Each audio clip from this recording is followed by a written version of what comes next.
We are in the first week of the new month for meditation, and this is threshold. What does that mean? What does it mean to be at the threshold of something?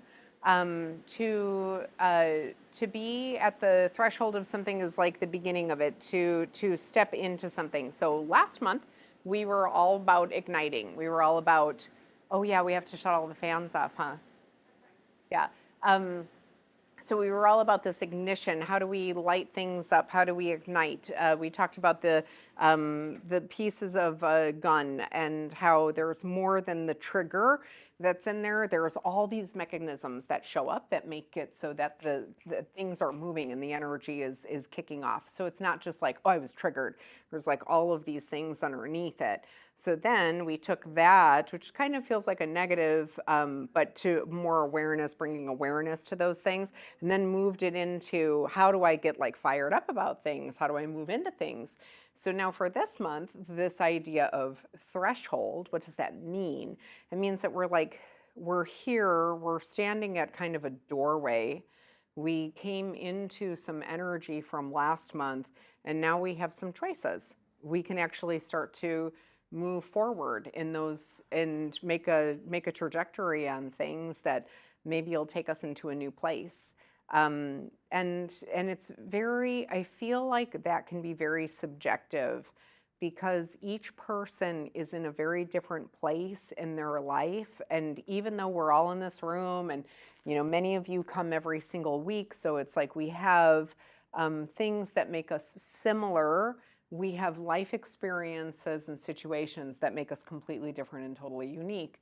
So whereas maybe I'm ready to take on one thing or a certain thing in my life, so maybe somebody else who's not ready to take on something in their life that's big.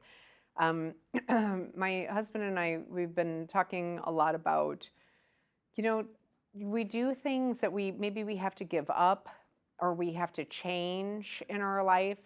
And so oftentimes, and I don't think I'm kind of being like negative about myself at all, but and I'm not trying to be pompous either. So this is a really fine line, but I put that buffer out there because what I'm about to say is kind of, for me, it's vulnerable.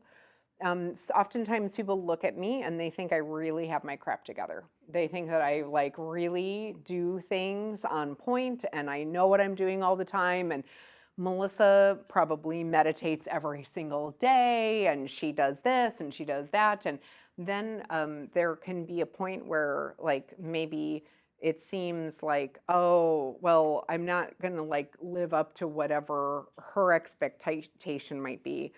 In my past life, and again, this is a really vulnerable thing for me to share with you guys, but in my past life, meaning my previous marriage, my ex-husband used to say, Melissa, your expectations are so high, you can't even live up to them. And that really hurt sometimes when he would say that. And so as I've kind of matured and gone through a lot of different experiences in my life and then recognized how much I beat myself up for not doing more sometimes or not doing enough, whatever that means. I can hear his little voice squeaking that at me sometimes, and it's quite annoying. And so I've had to kind of embrace that and see, where am I putting these ridiculous benchmarks for myself that are so distorted that I'm feeling angry at myself because I'm not hitting it or I'm not excelling it somehow. And I don't. I mean, I try to be as honest with everybody in this class always about like my irritation with the way people drive or people at Costco or whatever. I mean, you guys know my thing, And so I'm definitely not without my humanness in very serious ways sometimes that can be very debilitating. But there are things that sometimes I feel like, man, why can't I just take that step into this other thing, whatever it is? What is that that's really holding me back? Is it a fear of having to do it forever? If anybody's ever been like on an eating plan or something like that, there comes this point where you're like, I'm just going to eat as many cannolis today as I possibly can because tomorrow I never get to have a cannoli ever again for as long as I live, right? Or whatever your, choice is, right? And so is that it, right? Is it the idea that it has to be forever? Whatever it is has to be forever. I can't do this one thing because then it's going to have to be forever. And, we need to give ourselves more grace in that. Like, we're not perfect. We do things, we vacillate on things, we do the best that we can. And, and then sometimes a cannoli slips in there and it's okay. It's like, it just is, And so the idea behind this threshold, the things that I'm not stepping into, the energy that I'm not committing to for myself, it really, as we go into this theme for the month, I really want everybody to be soft with themselves, I guess is my word of caution on that. I don't want anybody leaving any of these meditations and saying, oh, I just gotta beat myself up and I gotta try harder, and because it's like when the energy is there, it'll just be there, and trust that as much as you can. So and then when it happens and you feel that drive to do something, then allow yourself to be carried by the momentum of your excitement. And then if the wave comes crashing down for a little while, that's okay too. Okay? All right. So who's never meditated? I feel like this is a pretty solid room. Yeah? We're good? Okay. Let's everybody sit up nice and tall. Tucking your chin, closing your eyes, raising the crown of your head to the sky and tucking your chin slightly. And I am warm tonight, so arms kind of out feels a little bit better. And then just dial in with your jaw, make sure it's nice and loose.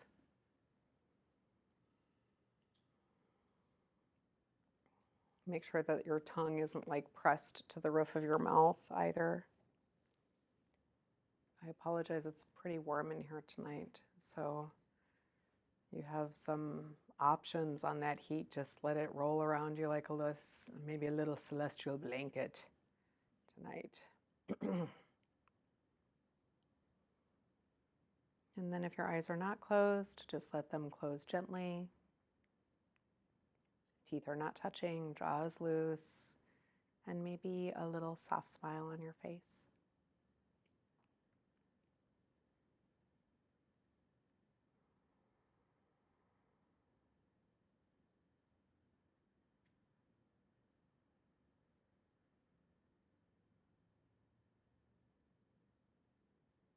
And then just go ahead and dial into your breath.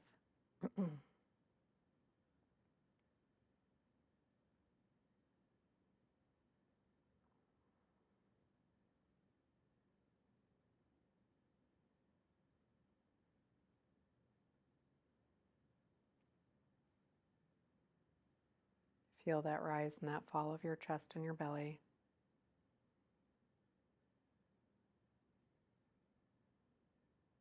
The awareness to it is what helps it slow down.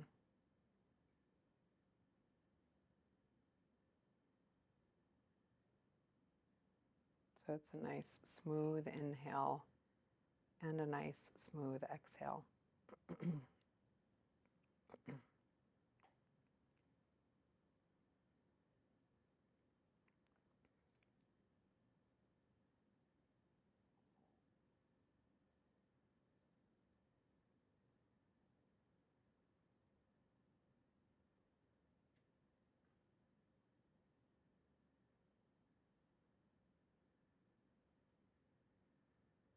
Now, as we make this transition into August,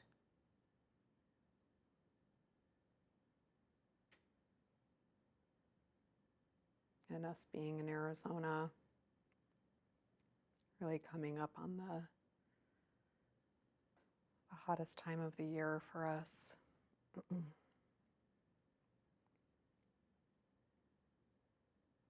Is that feeling that sometimes forces us to be slow.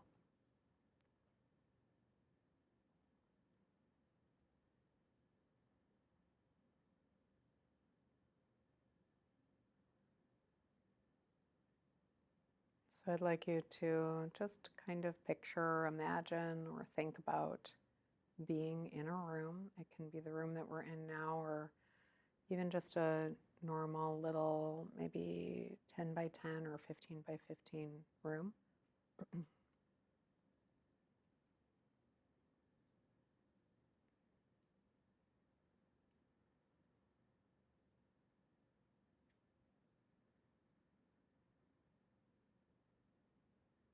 This room can be filled with bags. So picture, imagine, or think about bags of stuff. It doesn't need to be specific about the stuff, just stuff in bags in that room.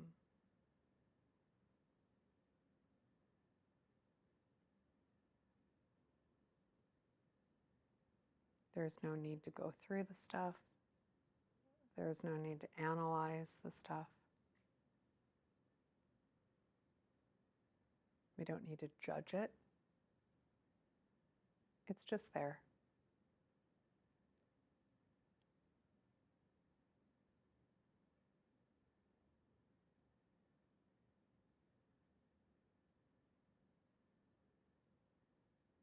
So now in these bags, it's just the things that maybe they just really are feeling heavy.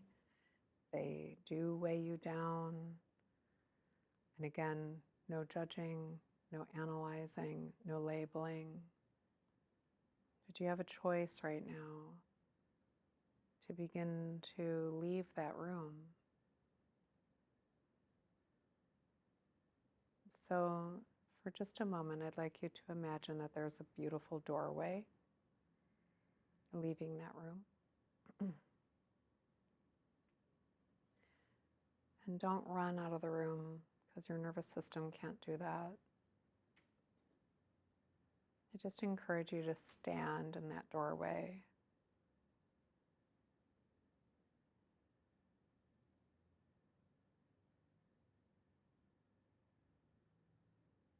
And if you were to stand in there and then look at the room with the stuff and turn around and look at the empty space before you,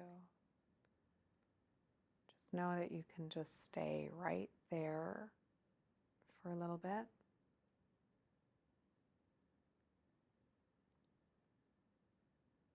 And we're going to allow that to be this turning point for ourselves starting tonight. No need to go through the doorway. No need to run away from the things of the past. But we are going to give ourselves this pause in this doorway.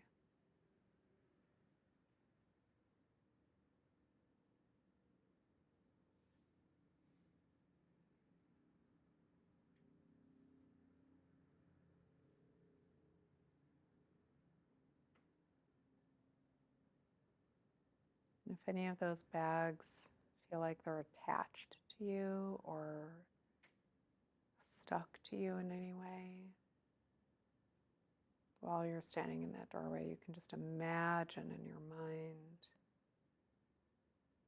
that you're kind of like breaking off those attachments just so that they can stay in that room and not be attached to you.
So now you just have another choice. You can just stand in that archway, and that is perfectly fine.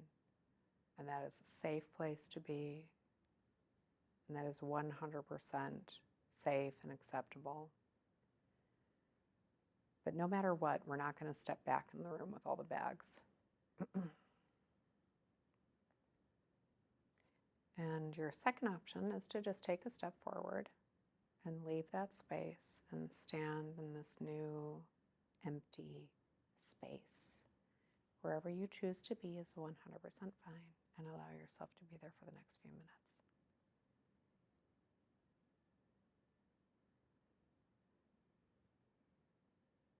And just breathe in that space, whether it be the archway or the new room. No expectations, no requirements.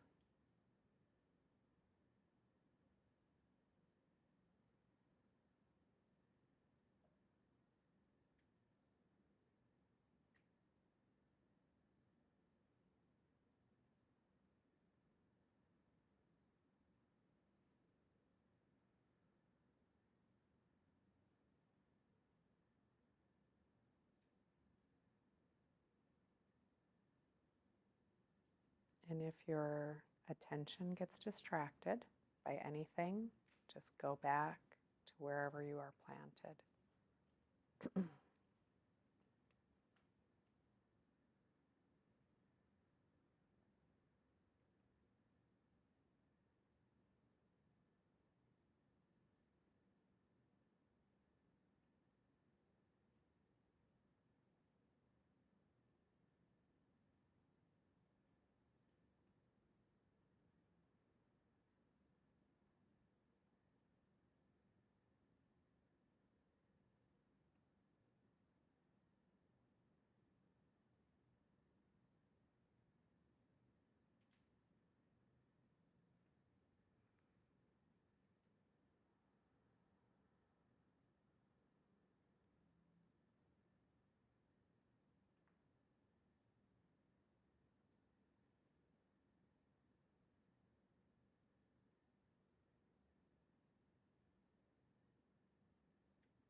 And then just dial in with whatever your body feels like in this space.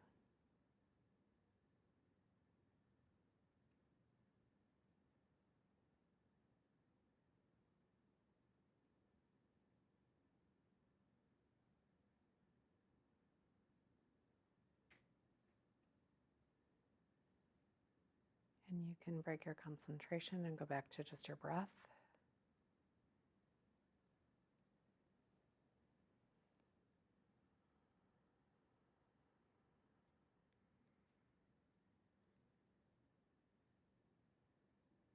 And you can start to bring a little bit more movement back into your body.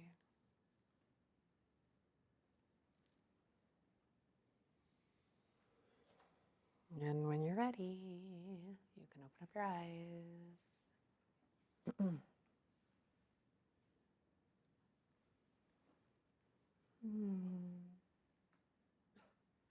So we have, like, everything is about a series of choice points in our life. Everything is. And one of the things that I teach my clients is we're trying to break out of reactivity and we're trying to move into being responsive. There's a big, huge difference.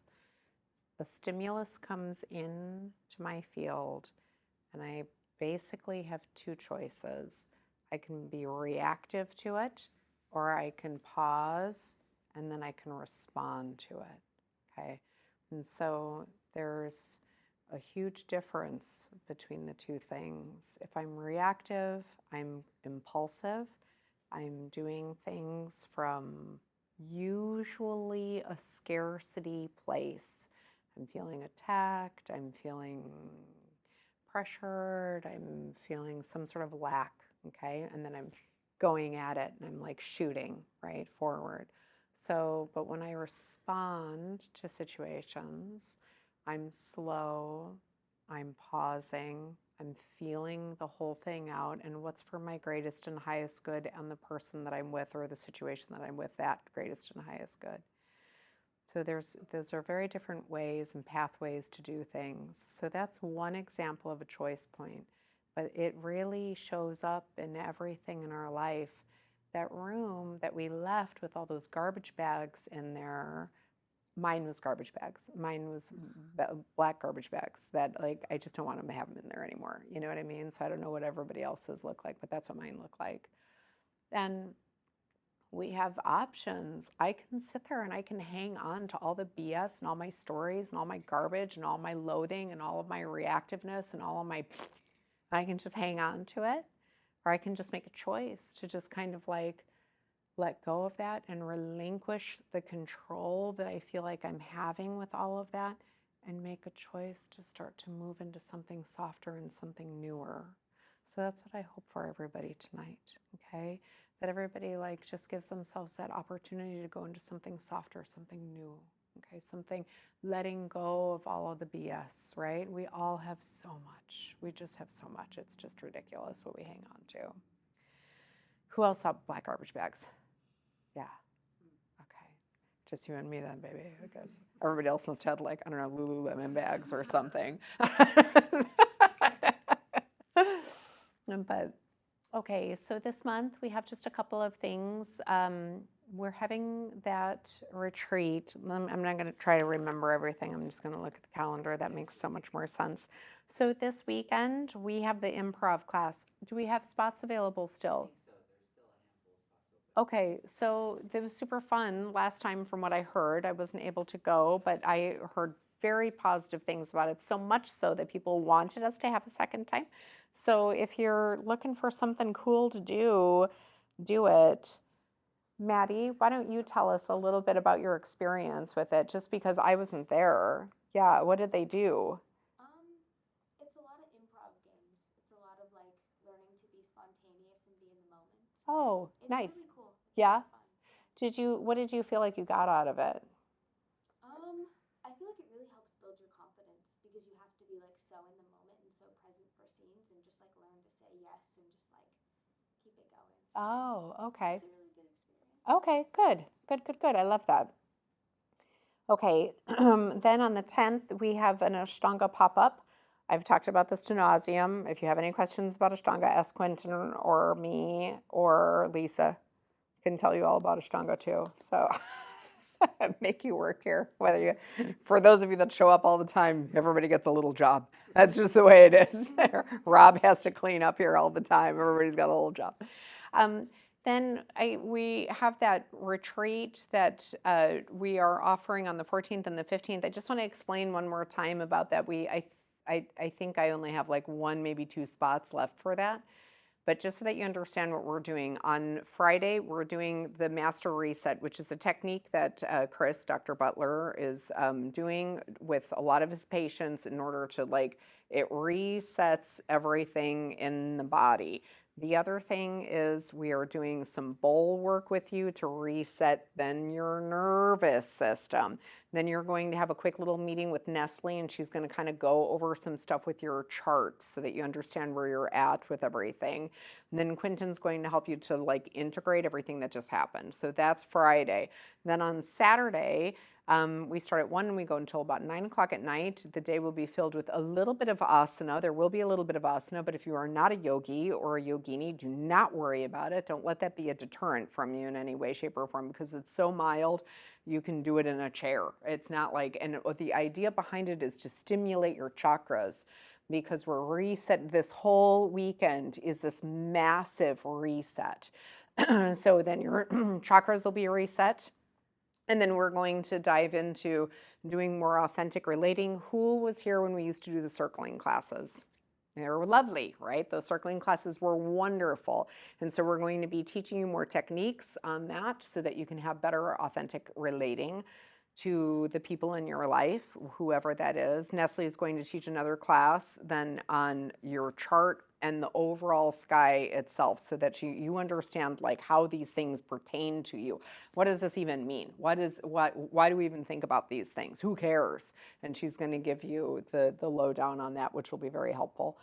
There will be meditation throughout the day. There's going to be more classes and workshops throughout the day. You will leave with information to be able to take home and continue to use these things in your life in a practical way.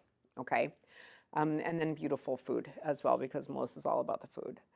And then we have a Reiki attunement this month too. So, and I do have a couple spots left open for that. If you are somebody who's been sitting on the fence about becoming a Reiki practitioner for any period of time, notice me like eyeballing these people around this room as I'm like giving everybody this stink eye. So then it's, this is a really cool time. We only have 2 attunements left this year. We have the one in August, which is on the 28th, 29th, and 30th. And then we have the one in October, which is the second to the last week of October, just because Halloween is on the last weekend, so we couldn't do it then. So if you have any questions on that, on what it means to be a Reiki practitioner, please ask me, because it's like, it really is a blessing. Like, I can't even stress it enough. It's just a blessing, to be able to like have this power to, or understand, I should put it that way, understand how this power, this energy runs through you to be able to facilitate, to help other people, to help yourself, to help the people in your family that you love and you care about. It's just really, really awesome. And it works, right, Paige? Paige had a really cool experience. She was able to help somebody, and she hasn't done Reiki in a long time. And she was able to just like step right into it and like totally clear this woman's energy that was going through a really, really horrible, hard time. And it's just like, woman's like completely on fire. So it's like, good, not in a bad way, not meaning she was on fire, like, but like, good, yeah. Okie dokie. So I think that that's it. We will see you next Tuesday. If anybody has any questions about any of the things that I mentioned, please feel free to stick around and ask. Have a great day, you guys. Thank you. Thank you, thank you, thank you, thank you, thank you.